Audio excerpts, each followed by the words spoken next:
네, 오늘 우리가 함께 나누실 말씀은 히브리서 11장 31절입니다.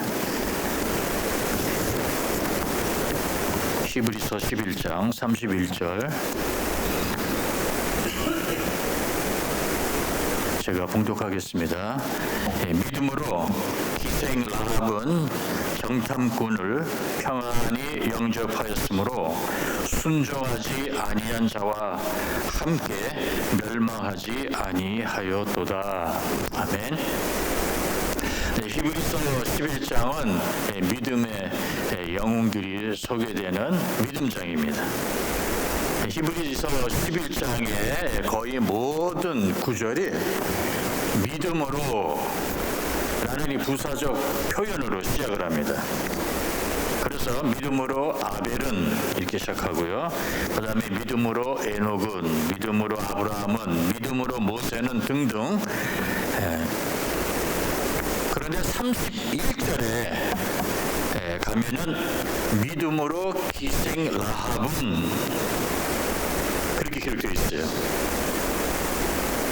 근데 믿음으로 기생 라합은 이라는 이 대목을 읽을 때마다 이상하게 마음이 편하지가 않습니다. 과연 이 라합도 이 리스트에 들어갈 만한 자격이 있나, 그걸 묻고 싶은 충동을 느낍니다. 그녀는 거룩한 성모 마리아도 아니고 몸을 파는 기생이었습니다.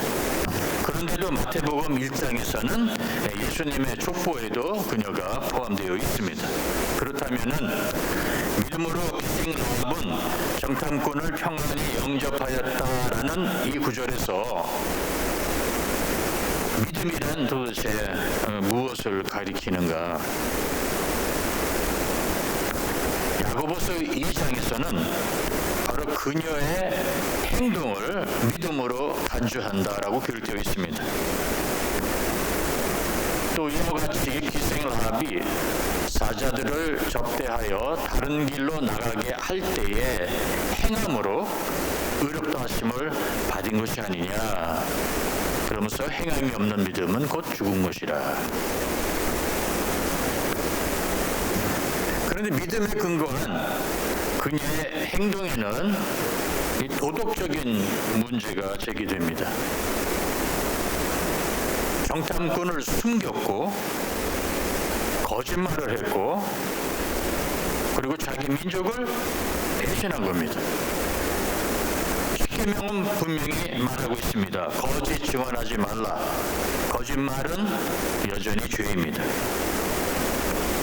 기독교 도덕과 윤리라는 잣대를 들이대면서 라합의 행동을 우리가 평가한다면은 라합은 분명히 죄를 범했습니다. 그런 목적이 선하면 방법은 도덕적, 윤리적으로 어긋나도 괜찮다는 말인가? 이 질문은 기독교 윤리에서 가장 어려운 지점 중 하나이고 교회 역사에서도 진지하게 논의되어 왔습니다. 초대교회 시대 때에 이미 이렇게 생각하는 자들이 있다는 것을 우리가 로마서에서 발견할 수 있습니다. 사도 바울은 로마서 3장에 이렇게 기록해놨습니다. 내가 사람들이 사용하는 논리의 방식대로 말해보겠습니다. 사람들 중에는 내가 거짓말을 하여 그 때문에 하나님의 참되심이 드러난다면 오히려 내가 잘한 것인데 하나님께 영광을 돌렸는데 왜 내가 죄인 취급을 받아야 되는가 라고 우기는 사람도 있습니다. 이것은 마치 선한 결과를 얻기 위해 악을 행하자라고 말하는 것과 같다라고 사도 바울은 이미 초대교회 시대 때 이런 왜곡된 뭐라고 할까요? 이론을 제시한 사람들이 있다는 것을 분명히 밝히고 있습니다. 자, 그럼 왜 라합의 행동이 믿음으로 간주되었는지를 함께 살펴보도록 하겠습니다. 여러분, 철학에서 다루는 개념 중에 비극적 윤리라는 것이 있습니다. 이 비극적 윤리는 비극적 상황에 처한 인간의 한계를 인정하면서 서로 충돌하는 도덕 가치 사이에서 인간은 비극적 선택을 한다는 점을 탐구하는 분야입니다. 여러분, 실제 이런 일이 있었던 거 기억나시죠? 안데스 산맥에서 비행기가 추락을 합니다. 극적으로 살아남은 사람들은 끝없이 이어지는 눈과 추위 속에 고립되어 있습니다. 구조는 오지 않고 식량은 이미 떨어진 지 오래됐습니다. 하루하루 살아있는 것 자체가 기적입니다.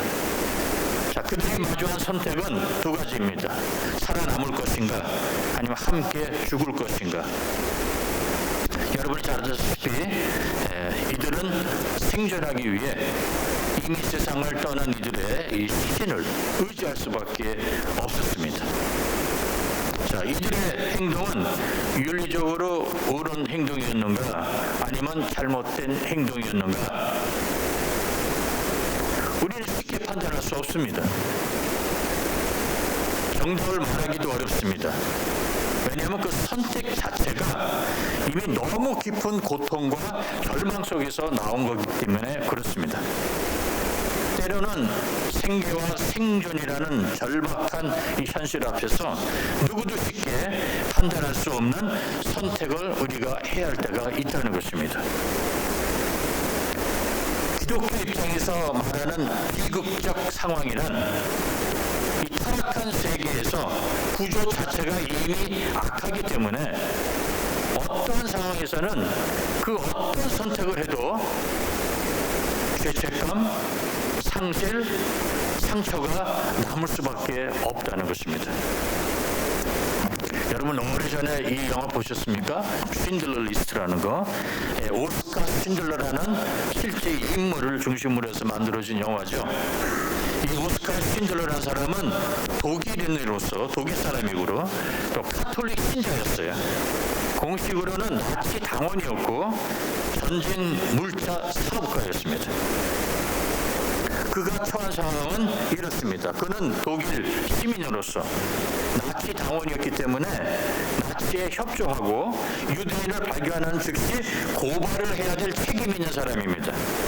그런데 그는 약 1200명의 유대인을 자신의 공장 노동자로 등록을 해서 나치에게 거짓말, 뇌물, 속임수를 써서 그 많은 유대인들의 생명을 구합니다. 독일 나치에게 거짓말하고 그들을 속이고 나라를 배신한 도덕적, 윤리적 죄를 범한 자입니다. 그러나 카톨릭 신자였던 그는 선을 위하여 악을 행한 셈이죠. 비극적 상황이란 악한 현실 속에서 선을 행하기 위해서조차 죄와 그리고 그 죄의 후유증을 감수해야 하는 도덕적 딜레마입니다. 어떤 선택을 해도 죄책감과 책임이 남아있는 상황입니다. 여기에는 온전히 옳은 선택도 없고 깨끗한 손으로 빠져나올 길도 없습니다. 그래서 이 상황을 비극적 상황이라고 하는 겁니다. 라합이 처한 상황 역시 비극적 상황이었습니다. 이스라엘 정탐꾼들을 여리고 왕이 보낸 군인들에게 내어주었으면 어떻게 되었을까? 도덕적으로 옳은 행동입니다. 왜? 있는 그대로 말을 했으니까요. 거짓을 말하지 않은 아주 정직한 여인, 애국심이 강한 여인으로 인정을 받았을 겁니다. 그런데 그녀는 여리고 성이 나중에 함락되리라는 것을 알고 있었습니다. 아니, 그녀는 확신 믿고 있었습니다. 그래서 여호수아 2장 9절에 보면은 그녀가 말하되 여호와께서 이 땅을 여리고 성을 너희에게 주신 줄을 내가 아노라라고 정탐꾼들에게 고백을 합니다.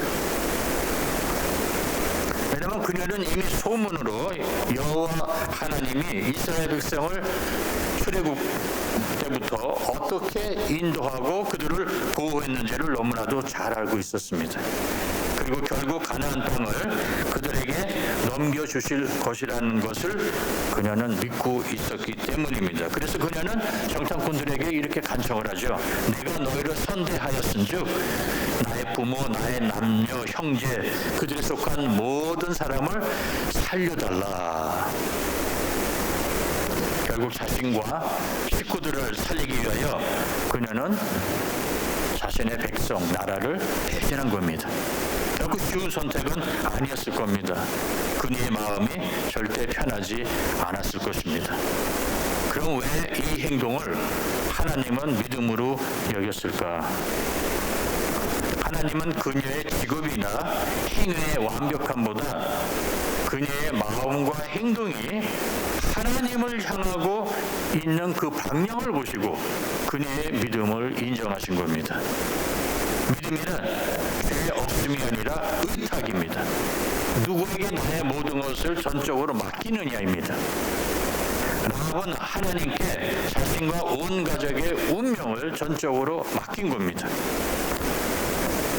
성경에서 믿음이란 도덕적 완벽성도 아니고 올바른 선택 공식도 아닙니다. 대신 하나님께 자신을 맡기는 방향성입니다. 하나님 편에 서겠다는 결단이 그녀에게 있었던 것입니다. 라합은 여리고 성왕과 이스라엘의 하나님 사이에서 중립을 택하지 않고 거짓말을 했다가 들통이 나면은 목숨을 잃을 수 있는 위험을 감수하면서까지 하나님 편에 섰습니다. 그 선택을 하나님은 믿음으로 보신 겁니다. 거룩한 라합이 아닙니다. 거짓말하는 라합, 속이는 라합, 아직도 희생인 라합, 민족을 배신한 라합. 그러나 그녀가 하나님께로 왔을 때 하나님은 그녀를 받아주신 겁니다. 여러분, 출애굽기에 나오는 히브리 산파들의 이야기 기억나시죠? 출애굽기 1장에 나오는데 히브리인 아기 중에 사내 아이가 태어나거든 죽이라는 명령을 내린 애굽 왕에게 이 히브리 산파 두 여인이 거짓 보고를 하죠. 우리가 애를 받으러 갔을 때는 벌써 해산을 했기 때문에 어쩔 수가 없었다. 거짓말로 왕을 기만한 그들의 도덕적 과언은 극단적 생면 위기 상황 속에서 이루어집니다. 그 때문에 역시 비극적 상황입니다. 그래 출애굽기 1장에 보면 이 두 히브리 산파 시프라와 부하가 왜 그렇게 했는지 설명을 하고 있습니다. 보니까 그 산파들은 하나님을 경외하였으므로 산파들이 하나님을 두려워하여 애굽 왕의 명령을 어겼다라고 기록되어 있어요. 그들의 마음은 애굽 왕을 향해 있지 않고 여호와 하나님께 향해 있었다는 겁니다. 그 결과 하나님은 거짓말하고 왕을 속인 두 산파를 정죄하기는커녕 오히려 축복을 합니다. 그래서 하나님이 그 산파들에게 은혜를 베푸셨다. 그들의 집안을 흥왕하게 하셨다라고 기록되어 있어요. 도덕적으로 볼 때는 분명 죄입니다. 거짓말을 했으니까. 그래도 하나님은 그들을 축복을 합니다. 그럼 거짓이 선이 되었는가? 아닙니다. 거짓은 본질적으로 선이 아닙니다. 선한 결과가 나오면은 죄가 선이 된다. 그런 논리는 기독교에 없습니다. 비극적 상황은 왜 그런 선택을 할 수밖에 없었는가를 이해하는 데 도움은 주지만 그 죄를 정당화시키는 것은 아닙니다. 성경 어디에서도 상황이 그랬으니 어쩔 수 없었다라는 변명을 하나님이 고개를 끄덕거리면서 받아주신 적은 없습니다. 죄가 무마되는 것이 아니라 죄와 그 죄의 후유증을 감수하면서까지 하나님께 의탁한 선택이 은혜 안에서 믿음으로 받아들여진다는 것입니다. 그래서 비극적 상황에서 한 선택은 때로 눈물과 회개를 동반합니다. 베드로, 제자 베드로, 자신의 생명에 위협을 받는 극한 그 상황에서 예수님을 3번 공개적으로 부인을 했죠. 비극적 상황에서 그가 선택한 그 행동은 도덕적으로, 윤리적으로 맞지 않는 행동이었습니다. 그러기에 그는 그 선택을 한 후에 성경에 보니까 통곡을 했다고 기록되어 있습니다. 비극적 상황에서는 단순한 흑백 논리가 아니라 고통스럽고 복합적인 결정을 내릴 수밖에 없는 그 인간의 한계와 연약함을 인정하고 하나님 앞에 겸손히 나아가는 자세가 강조된다는 것입니다. 오늘 설교 제목입니다. 비극적 상황 속의 믿음이란 무엇인가? 라합의 이야기를 통해서 성경의 정의는 이것입니다. 믿음은 도덕적 완성도가 아니라는 겁니다. 라합은 완성된 성도가 아니었습니다. 믿음이란 도덕적으로, 윤리적으로 완전해져서 하나님께 나아가는 것이 아니라 불완전한 상태지만 다른 것을 아니면 다른 것을 향해 가는 것이 아니라 바로 하나님께 나아가 하나님의 은혜에 자신을 의탁하는 행위입니다. 나는 누구를 신뢰하는가? 나는 누구의 통치 아래 살기로 선택했는가? 라합은 여전히 부족했지만 방향을 하나님께 돌렸습니다. 자신과 가족을 살리기 위해서 그리했다고 할 수 있지만 중요한 것은 하나님이 그들을 보호해 줄 것이라는 믿음의 근육이 있었다는 점입니다. 그래서 여호수아 2장 11절에 보니까 너희의 하나님 여호와는 위로는 하늘에서 아래에서는 땅에서 하나님이시라, 이런 고백을 여인이 합니다. 하나님의 전지전능하신 능력을 인식하고 있었다는 증거이죠. 마치 나만 장군, 나병 환자였던 나만 장군이 치유를 받고 선지자 에리사 앞에서 했던 고백과 너무나 비슷해요. 열왕기하 5장에 보면은 내가 이제 이스라엘 외에는 온 천하에 신이 없는 줄을 알았노라. 그리고 그가 무슨 결심을 하냐면은 이제부터는 내가 번제물, 어떤 다른 희생제물을 다른 신에게 바치지 아니하고 오직 여호와 하나님께만 드리겠다라는 이런 고백을 합니다. 이것은 오직 하나님만을 경배하고 하나님에게 모든 것을 신뢰하고 의탁하겠다는 신앙 고백이에요. 라합은 자신과 가족의 생명을 하나님께 완전히 의탁을 합니다. 만약 라합이 하나님은 여리고 성을 함락시킬 만한 능력이 없다라고 이렇게 생각했다면 그녀는 당연히 여리고 성 왕이 보낸 그 군인들에게 정탐꾼들을 내어줬을 겁니다. 그러므로 하나님은 비극적 상황에 처한 우리가 누구를 향하고 있는지 그 방향을 보십니다.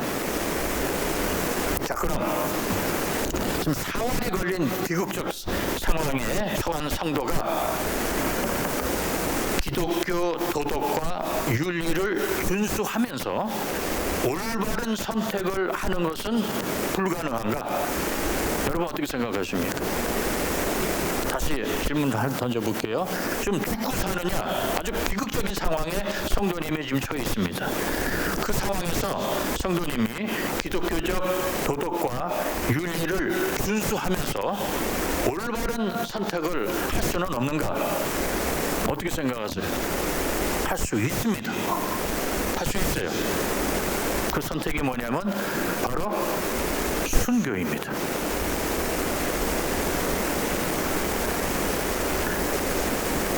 비극적 상황에 처했던 다니엘의 친구들, 있어 죽으면 죽으리라는 각오로 순교를 선택한 자들, 교회 역사에도 많습니다. 그래서 히브리서 11장 35절부터는 순교를 자청한 믿음의 영웅들에 대해서 언급합니다. 이렇게 나와 있죠. 또 어떤 이들은 심한 고문을 받되 구차히 풀려나기를 원하지 아니하였으며 또 어떤 이들은 조롱과 채찍질을 뿐만 아니라 결박과 옥에 갇히는 시련도 받았으며 돌로 치는 것과 톱으로 켜는 것과 시험과 칼로 죽임을 당했다. 이건 순교를 말합니다. 그게 히브리서 35절에서 38절까지 기록되어 있는 말씀입니다. 그럼 사흘이 걸린 비극적인 상황에서 성도는 반드시 순교를 선택해야 하는가? 참 어려운 질문만 합니다.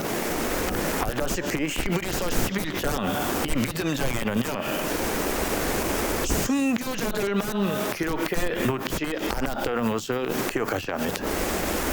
여러분, 히브리서 11장은 나중에 집에 가서 찾아보세요. 총 40절로 구성이 되어 있어요. 40절. 믿음으로 이런저런 일을 한 자들의 기록은 4절에 아벨로 시작해가지고 31절에 라합, 그리고 32절에 가서는 기드온, 바락, 삼손, 입다, 다윗, 사무엘과 선지자들을 한 묶음으로 언급하고 끝을 맺습니다. 그리고 나서 히브리서 11장 35절부터 35절, 36절, 37절, 38절 이 4구절에서만 믿음으로 순교한 자들의 이야기가 나옵니다. 자, 이것을 이렇게 한번 생각해 볼 수 있어요. 믿음으로 순교한 자들의 이야기는 히브리서 11장 전체의 한 10%밖에 안 돼요. 그리고 믿음으로 순교하지 않고 생존한 자들의 이야기는 거의 78%를 차지합니다.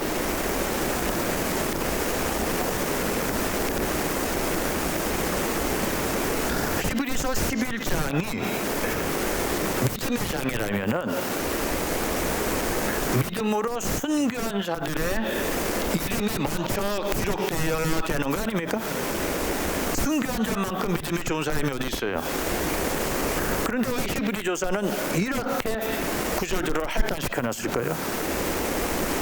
왜 믿음으로 순교한 자들의 이름은 나오지도 않고 10%, 그리고 믿음으로 오히려 생존한 자들, 믿음으로 순교하지 않은 자들의 이야기가 믿음으로 아브라함은 믿음은 뭐 계속하면서 거의 히브리서 전체의 한 80%를 지금 차지하고 있다는 거예요. 왜 히브리 저자는 믿음으로 순교한 자들의 이야기보다 믿음으로 순교하지 않은 생존한 자들의 이야기에 대해 더 많은 분량을 할당을 했을까? 그게 저의 질문이었었습니다. 자, 이제 저의 개인적인 해석을 말씀드려 볼게요. 네, 저의 개인적인 해석입니다. 저는 히브리서 저자가 이렇게 기록을 한 이유는 이게 바로 우리의 현실이기 때문이라는 겁니다. 여러분, 비극적인 상황에서 거짓말, 속임수, 배반을 하는 성도의 비율이 순교를 선택한 성도의 비율보다 훨씬 높아요. 비극이지만 이게 우리의 현실입니다.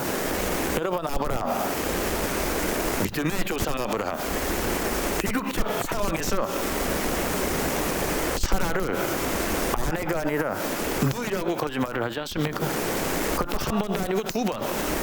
첫 번째는 애굽 왕에게, 나중에는 블레셋 왕을 속입니다.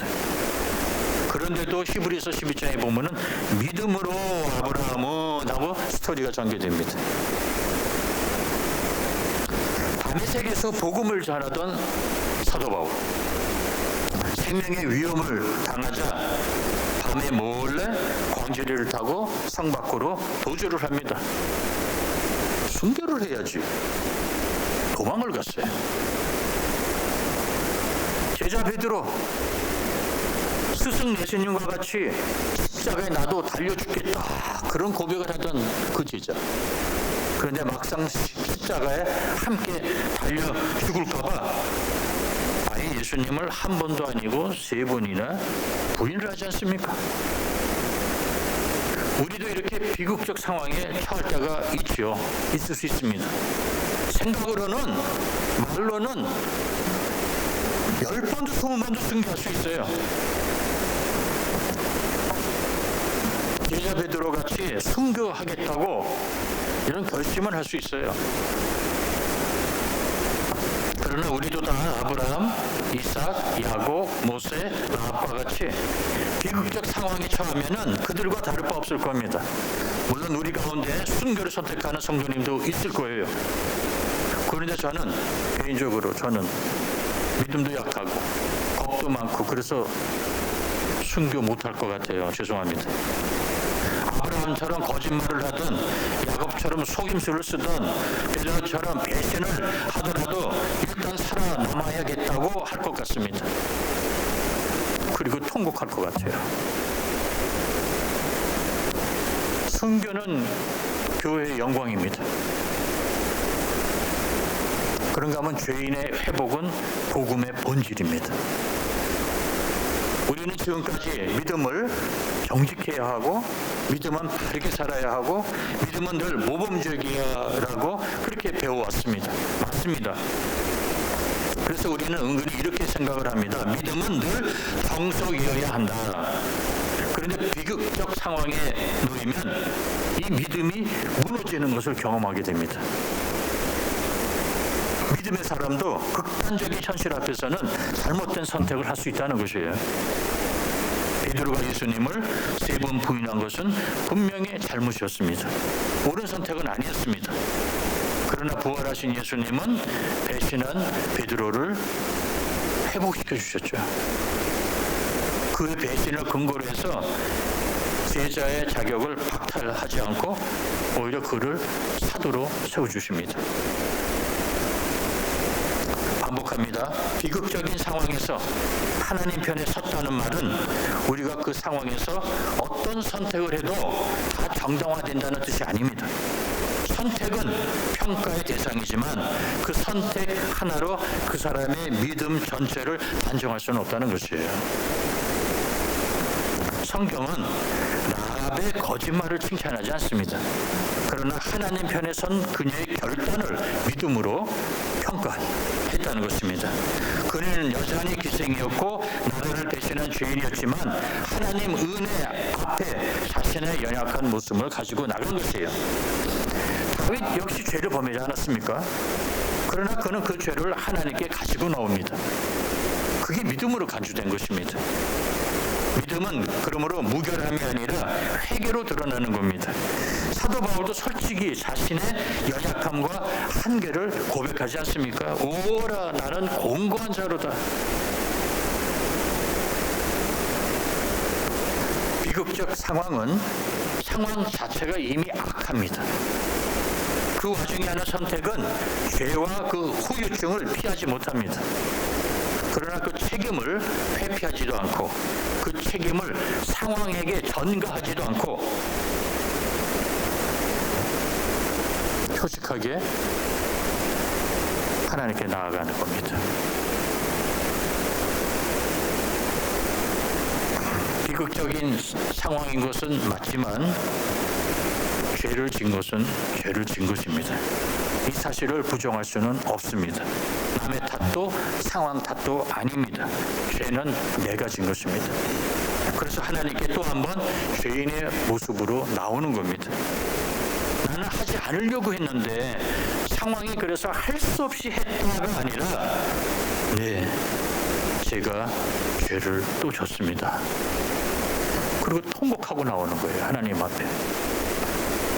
이런 행동을 하나님은 믿음으로 단주하셨다는 겁니다. 왜? 방향이 하나님을 향했기 때문에.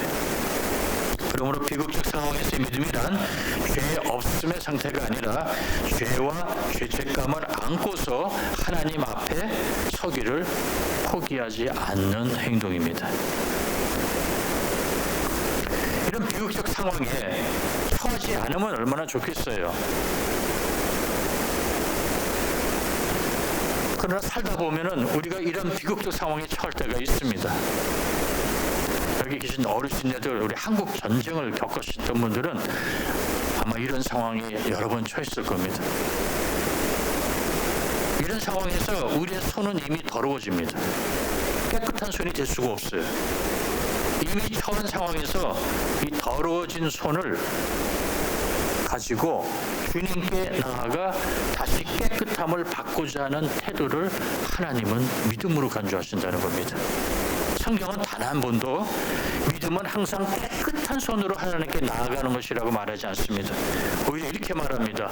의인은 없나니 뭐라고 그랬죠? 하나도 없다. 우리가 죄가 없다고 하면은 우리는 우리 스스로를 속이는 것이다. 그리고 사도 바울은 뭐라고 고백합니까? 나는 죄인 중에 괴수다. 믿음의 출발점은 깨끗함이 아니라 더러워졌음을 자각하는 거예요. 그러므로 믿음은 더러워진 후에도 하나님께서 나를 씻으실 분임을 알고 그분을 찾아가는 것입니다.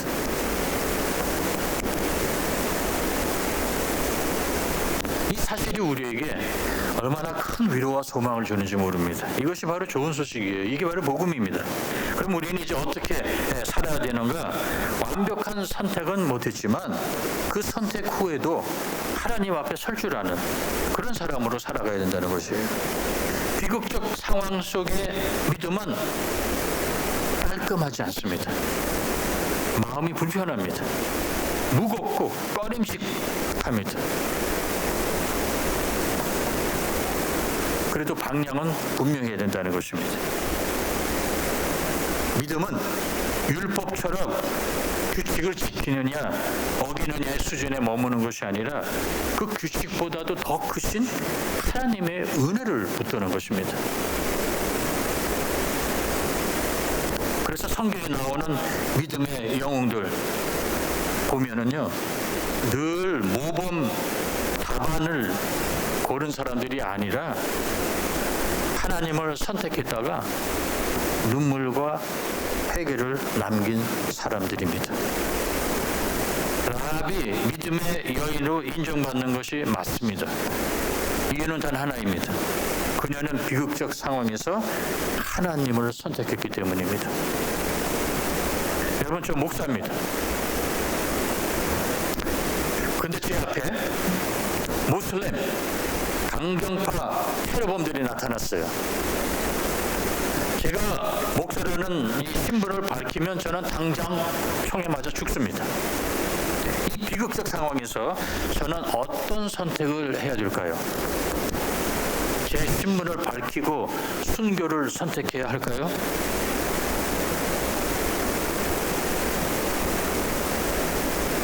누군가 성도님에게 총을 들이대면서 천국 가고 싶은 사람들 나와, 내가 지금 당장 보내줄게. 성도님 어떻게 하시겠어요?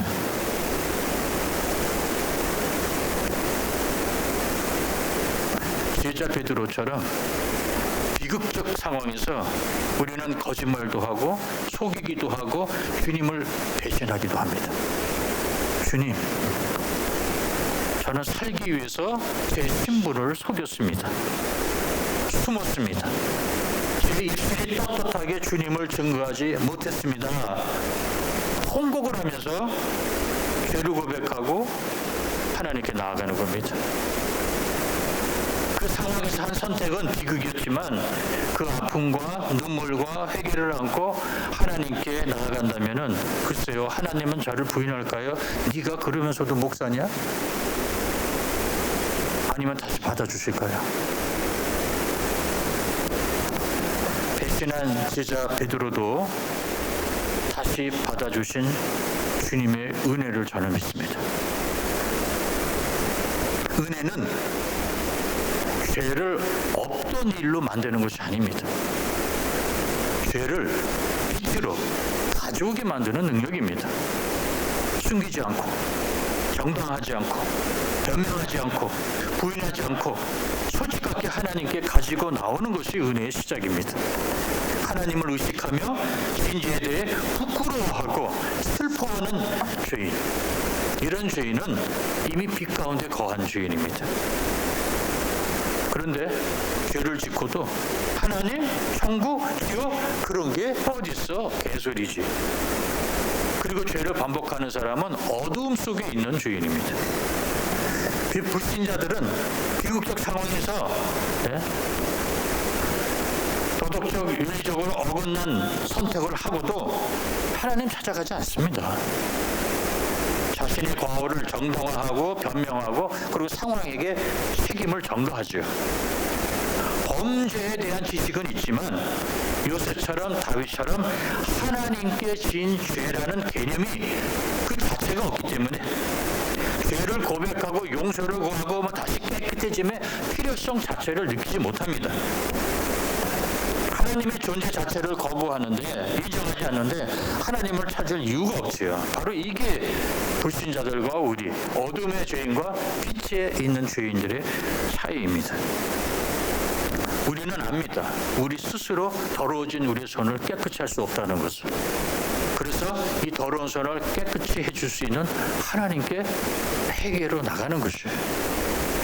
그래서 우리 죄를 자백하면은 미쁘고 의로우신 하나님께서는 우리의 죄를 사해 주시고 우리를 깨끗하게 해주신다는 그 말씀을 우리는 믿기 때문에 또 고개를 숙이고 겸손한 마음으로 하나님께 나아가는 겁니다. 고로새서 1장 13절에 보면은 이런 말씀이 기록되어 있어요. 예수 그리스도께서 우리를 흑암의 권세에서 건져내사 그의 사랑의 아들의 나라로 옮기셨다. 네? 우리 한번 벌써 이미 이것에 대해서 공부했죠. 어둠에 있던 우리가 빛으로 옮겨진 거예요. 그러나 빛으로 옮겨진 그 성도들에게 요한은 뭐라고 말을 하냐면 이 안에서 우리가 죄가 없다고 말하면 우리는 스스로 속이는 것이다. 이 말은 뭐예요? 빛 안에 있으면서도 우리는 아직도 계속 죄를 지고 있습니다. 신분은 바뀌었어요. 하나님의 자녀지만 아직 우리는 성화 과정을 거치고 있지 않습니까? 그래서 우리는 유혹에 넘어가기도 하고 비극적 상황에서 잘못된 선택을 하기도 합니다. 그러기에 이 비극적 상황에서 순교를 선택하지 못하고 거짓말도 하고 배신도 했다. 혹시 앞으로 성도님이 이런 비극적 상황에서 잘못된 선택을 하더라도 좌절하거나 자포자기하지 마시기 바랍니다. 아직 끝이 아닙니다. 가룟 유다처럼 자살하지 말고 베드로처럼 비록 무거운 마음, 무거운 발걸음이지만 그래도 주님을 향해 다시 다가가야 하나님의 은혜를 누릴 수 있습니다. 하나님의 은혜는 죄를 안 짓게 하는 능력이 아니라 죄를 인정하고 다시 돌아올 곳을 마련해 놓는 하나님의 자비입니다. 탕자의 아버지의 은혜가 무엇입니까? 탕자가 죄를 짓지 못하도록 그를 감옥에 가둔 것입니까? 아니에요. 죄를 뉘우치고 죄인인 것을 인정한 탕자가 다시 돌아올 수 있도록 집을 오픈해 놓은 자비입니다. 탕자는 아버지 집을 향하여 간 것입니다. 그리고 아버지는 그를 보자마자 뛰쳐나가 반갑게 맞아주신 거고요. 오늘의 말씀을 간략한 영상 하나로 요약해 보겠습니다. 비극적 상황 속의 믿음이란 무엇인가? 그 상황에서 도덕적으로, 윤리적으로 옳은 선택을 했던지 아니면 잘못된 선택을 했던지 그 선택지를 등에 지고 겸손히 하나님의 은혜를 향하여 가는 것입니다. 죄를 졌지요. 하나님한테 미안하죠. 죄책감이 들지요. 죽고 싶을 만큼 숨고 싶고 통곡을 하죠. 그런데도 그 모든 것을 다 지고 십자가를 향해서 걸어가는 겁니다. 무거운 짐을 지고 다른 곳이 아니라 주님을 향해 걸어가는 저와 여러분 되시기를 주의 이름으로 축원합니다. 아멘. 기도하시겠습니다. 하나님 아버지, 비극적 상황에서 우리는 너무나도 비겁합니다. 숨고 싶습니다. 목숨이 아까워서 예수님을 배신합니다. 그래서 너무 괴롭고 너무나도 미안하고 스스로 목숨을 끊고 싶을 만큼 창피합니다. 그래도 이 모든 것을 다 등에 지고 다시 하나님께 나아가면 하나님은 우리를 정죄하지 아니하시고 어서 오라고 괜찮다고 또 껴안아 주시고 격려해 주시고 사랑해 주시는 그 하나님을 믿기에 오늘 우리가 이 자리에 나온 겁니다. 하나님 아버지, 우리 하나님께 성도님들을 받아주시옵소서. 앞으로 어떠한 비극적 상황에 처하더라도 오늘의 이 말씀을 기억하고 항상 방향을 하나님을 향해 걸어갈 수 있는 우리 연합교회 성도님들 다 되게 하여 주시옵소서. 예수 그리스도 이름으로 간절히 기도합니다. 아멘. 우리 최 전사님 나오셔서 알릴 말씀